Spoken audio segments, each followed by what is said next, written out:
Hello, everyone, and welcome back to the 1-2 News Show. This is Katie Weaver, and I'm here with our guest this morning.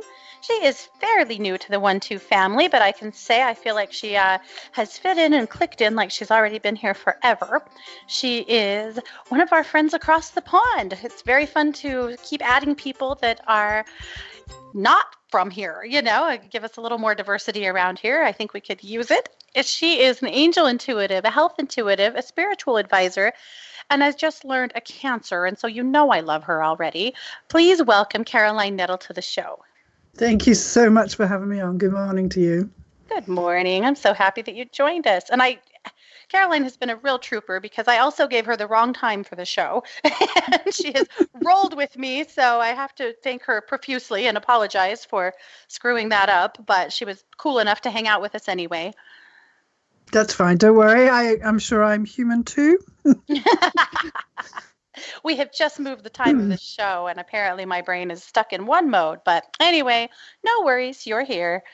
So, Caroline, I have tons of things to ask you, but you happen to live in one of my favorite places ever. I've been to England before. Nearly all of my ancestry is in the UK.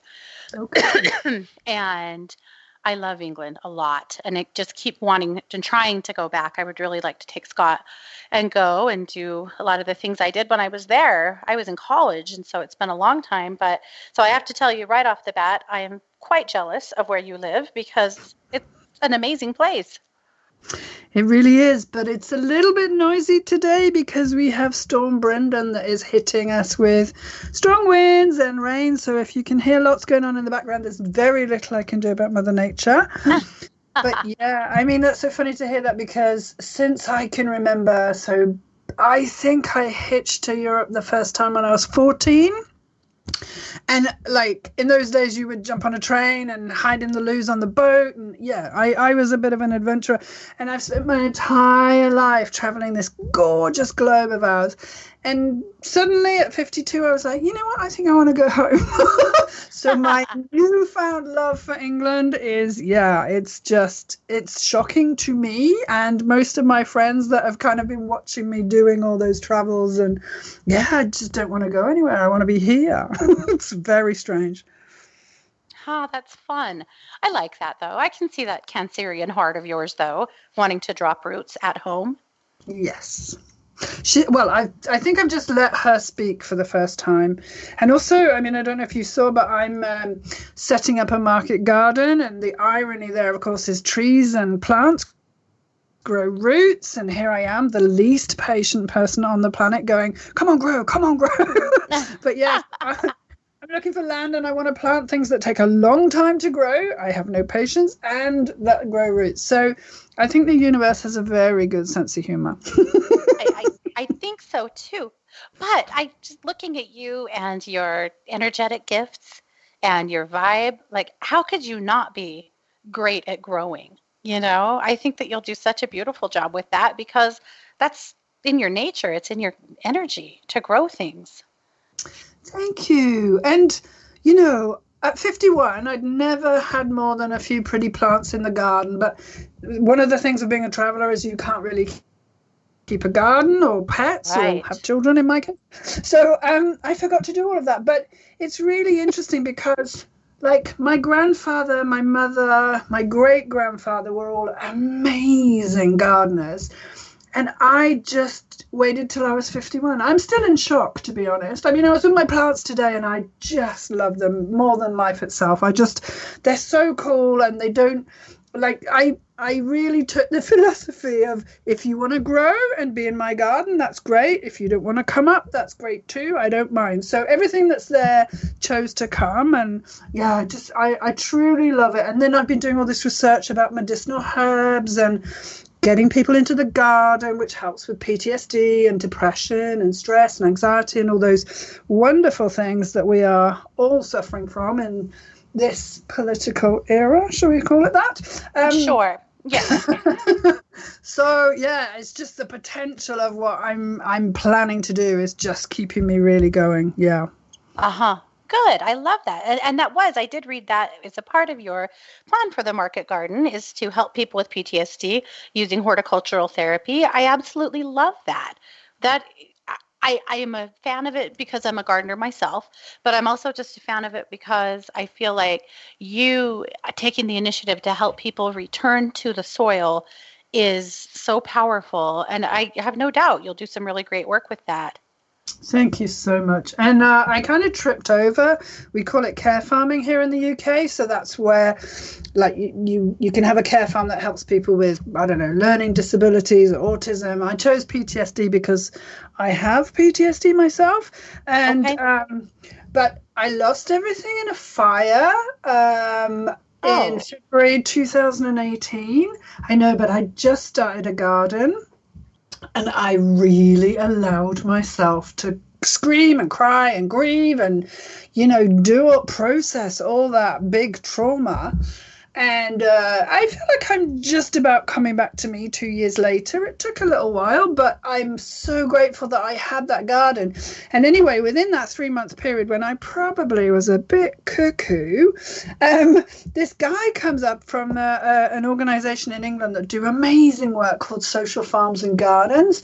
And he's like, have you heard of care farming? And I'm like, no. He's like, you should come to one of our open days. So I went along, and there was all these people doing amazing thing with people with, like I say, learning disabilities, autism, severe handicap. I mean, just incredible things. And I was just like, this is what I want to do. Yes, I don't know how I'm going to do it. I have no funds whatsoever, but I just trust that the universe is going to bring all of that to me when I'm ready, Absolutely. Absolutely. Yeah. Maybe a silent partner of sorts or someone that helps get you on your path. I love it. Very cool. Well, you have so many interesting things. You have traveled to 69 countries. Yes. And that slays me. It really slays me. I know. And bless. I'm in the north of England, and I met someone yesterday who'd never been outside the county. And I was like, goodness. I don't know what to say. I'm sorry. But I think, I don't know, there's definitely some gypsy blood in me because, my parents were both teachers. So we had 3 months off in the summer, and we would travel around Europe in the car with camping and, all of this, which was a fabulous adventure every year. And then we'd come back and everybody would have to tell their stories in school, and nobody ever believed us.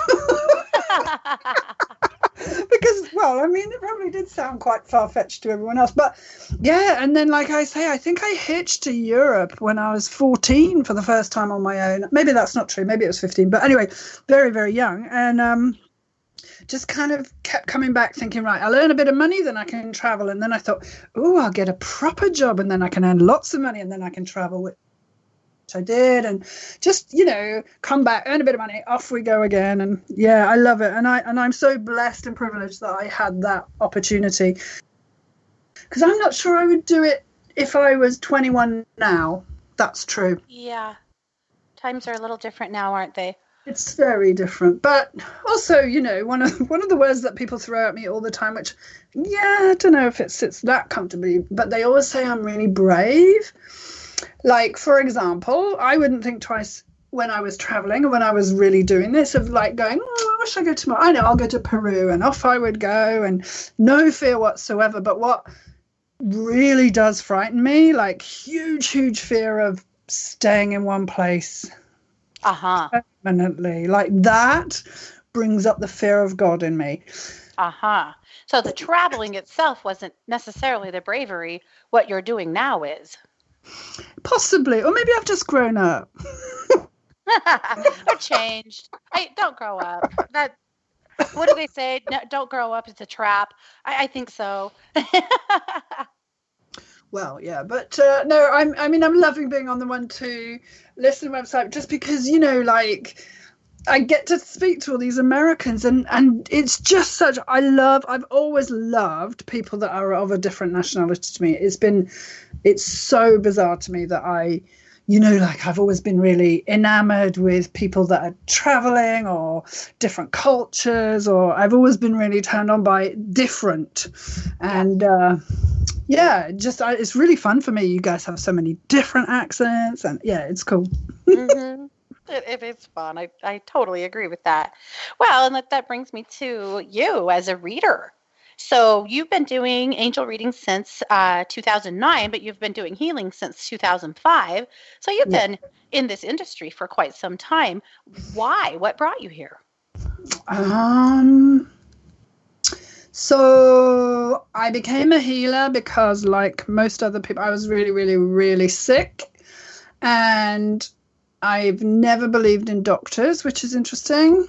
Although if my arm fell off, I would go to the hospital, and I'm not saying doctors aren't good for everybody else, but I'd always been really like suspicious of doctors and things. It must be a past life thing. And a woman came into work, and for £5, which was about $8, you could try this system. And I was like, oh, go on then. And just kept asking all these questions. She's like, will you shut up? And I was just fascinated. And I did 3 or 4 sessions, and suddenly I wasn't quite so exhausted. You know, it was really, I couldn't feel like I was better but I didn't feel so tired, and my body just kept saying go for more, and I tend to trust my body. So, and then one day she just said, well, why don't you train? And I was like, oh, okay. Why don't I? And it turns out I'm a healer. So maybe, I don't know if we always end up where we were supposed to be, but just that one sentence, why don't you try it? And I was like, yeah, okay, thinking, what can I bring to a healing table? Do you know what I mean? But yeah, and here I am, and I'm a healer through and through. I can't help it. It drives me bonkers. Sometimes I just want to be really selfish, but that's not my path. Well, I love it. And I love how you came into that. That's pretty great, actually. So I think that you're definitely in the right place and on the right path. And I'm glad you're here. So we like to ask this question, and it sometimes creates a bit of a puzzle, but I think it's a good one to ask because, you know, and this is a lot of healers that I talk to, or psychics and people in our realm here. We're not huge on labels, and yet we have to have a label or two in order for people to get a sense of who we are and what we're doing. But, you know, we have the things we throw out there, the angel intuitive or the psychic or the healer. But at your core, I always want to ask and wonder, what do you call yourself? Caroline. What do I call? Yeah, I would say actually I'm a healer because even when you're giving someone an angel reading, for example, like it's very healing if they're being told something they don't want to hear and they can finally listen to it, or if, you know, a loved one is telling them stop worrying about the fact you didn't make it, or you know what I mean, just there's so much healing work within the angel readings. I don't think I ever saw that for quite some time, but over time when you see people and they come in and then an hour later they go out and they're a different person because they've got what they needed from the angels. So yeah, I do the healing work, but I also think, you know, and I'm one of those really irritating people. I think it's irritating anyway, but people have told me their deepest secrets since time immemorial. I remember really, really young people telling me their secrets or asking my advice about a subject I know nothing about, you know, and yeah. And I think even that, you know, I must be a wise one or something, because that's a gift in itself. And I think sometimes when you just listen, that can be super healing. So I think it's all different flavors of the same thing. I'm a healer, you know, who has psychic abilities. And then sometimes you say that to people and they're like, oh, you think you're really special. I'm like, I don't. It's just something I can do. Put me in front of a sheet of maths and I'll be in tears quickly because I just don't know how to work out or process that sort of information. But for me, it was easy to listen and, you know, get these messages. And yeah, I mean, I think anyone can grow that muscle. I don't think I'm special or different. I just think it's something that comes very naturally to me, and I'm very gifted. Very gifted. I meant to say very lucky. That was a bit arrogant, wasn't it? Sorry. I don't think so at all. I don't. I think being authentic about who you are and what you're doing is a gift that in itself. Thank you. Yeah, I like that. Thank you. Well, good. And I like that description. So let's change gears just a little bit. I would like to just kind of dive a little bit into to the fibers that make up Caroline. So I wondered if you could tell me,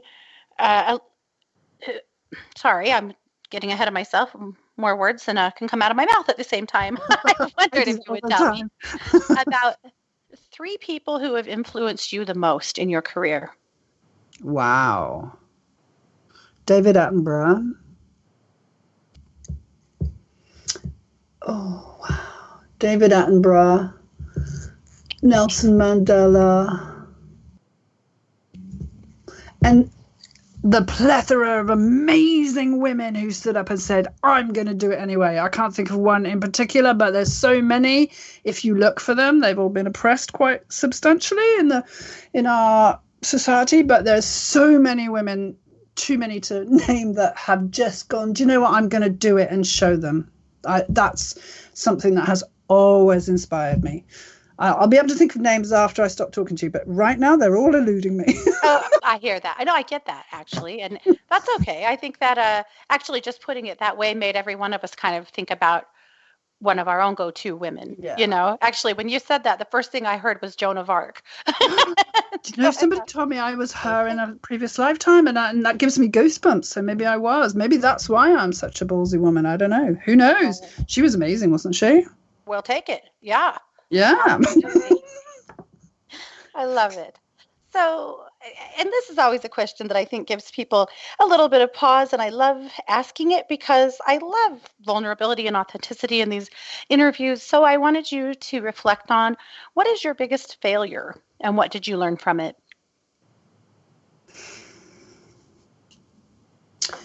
So, wow, I failed spectacularly so many times, but they've been the making of it. I'm just trying to think. I gave up corporate because I didn't want the responsibility. I sold a beautiful, beautiful, massive, expensive house because I didn't want the responsibility. I then went to find myself, which, you know, normal people are kind of like, what? But actually, whilst I was finding myself for that kind of 15, 20-year period, I was in deep depression and I was really hard on myself because I didn't know what I was supposed to do. I wasn't listening very well, that's true. But so from an outside perspective, my biggest failure probably is how much money is in my bank at the moment, which is very little. But having given myself the gift of that, being a real wanderer and really looking down many, many avenues and, messing up many, many times, I'm the first to say I have failed at, I thought I'd try online marketing. Wow, I was rubbish at that. And I was going to do this and I was going to do that. And just none of them have worked, but none of them worked because I was supposed to do gardening and I've got there. Finally, thank goodness. And the conviction that I have that regardless of the fact that I have nothing at 53, literally nothing, is, it'll work because I'm supposed to do it. And here I am, and universe showed me the way. And I have a real sense of myself, which I'm so blessed to feel, because so much of my life I really truly hated myself with a vengeance and a passion that I cannot understand how I had a thought in my head or got through a day or did anything, because I just was the worst person in the world. I wasn't. I'd just been programmed like that by my parents who didn't know any better. I think that's the kindest I can be. But so today I may not have any material wealth, but man, I know who I am and I know where I'm going, and I'm really okay with that. Awesome. I absolutely love that. I think that is, in my opinion, perhaps better than material wealth. Actually, not perhaps. Inevitably, definitely better. Pardon me, than material wealth. Yeah. I think that some people go an entire lifetime and they never really do know who they are, And what's super interesting to me now, because, there is a difference between an American and an English person. We have different heritages, we have different cultures, but lots of the questions are exactly the same. But when I'm speaking to someone who's built their worth on how much money they have, how many cars are in the drive, and how well their children are doing, and I'm hearing from the angels, maybe it's time to downsize, maybe it's time to simplify. I know I'm not going to get through. You know what I mean? I know I'm saying it and it's kind of going out into the ethers. But it's so interesting when somebody's like, yeah, that's something that I've been thinking about. And I think because I've been wealthy and had lots of things, and then and losing them in a fire was pretty traumatic. I have to say, I wouldn't wish that on anybody. Oh, yeah. It's given me such a sense of, well, it's just a thing, and I got out of there alive, so yay, I'm alive, and I think so many people that you talk to are just trudging through life, and they're just playing the game, and they don't know who they are, and they don't know what they want, and they don't know where they're going, and it's like, okay, well, take it from me. There are different things that can be a priority and can bring you joy and happiness if sometimes it's just a question of changing your perspective, isn't it? Yeah, I think so. And few people, hopefully, will ever understand what it feels like to lose everything in a fire. That it's a perspective that you can bring to the table that few people will ever experience, and thank God for that. However, it's certainly something that you have to offer in a sense of helping people detach a little bit from the material world. And, help them to share too. I'm really happy to have donations, towards my gardening project. And I'm just working on ways, And you do have something in place for that, right? I do. Yeah. So, it's Wild Nettle Gardens. And I'm on Patreon, I'm on Facebook, I'm on YouTube. If you're interested, please get in touch because, man, I do need some help. There we are. That's my plug. Good. Okay. So if you're interested in helping with this project, and it sounds like a really good one, definitely reach out. Caroline, we are just nearly down to the end of the show, but I wanted to make sure that our listeners know how to find you. Oh, bless. Okay, so I'm on 1-2-Listen. So my healing work is as an email-based reading, so you can go and find me in there. And the other one is just you ring up and we chat about what the angels want to talk to you. So I'd be really delighted to connect with you and help you. Wonderful. All righty. Well, we are down to the end. You be safe in that storm, my goodness. Thank you. And thank you so much for joining me. I'm sure we'll do this again. And to all of you, thanks for being here. Thank you, Scott, for co-hosting and also for producing. Please stay tuned. The Jennifer Dove Show is coming up next, and then Kathleen Peterson and friends will finish up the day. So lots more great radio to come here in 1-2 Radio. You've been listening to the 1-2 News Show, where the coffee's always hot, the sun is always shining, and the news is always real.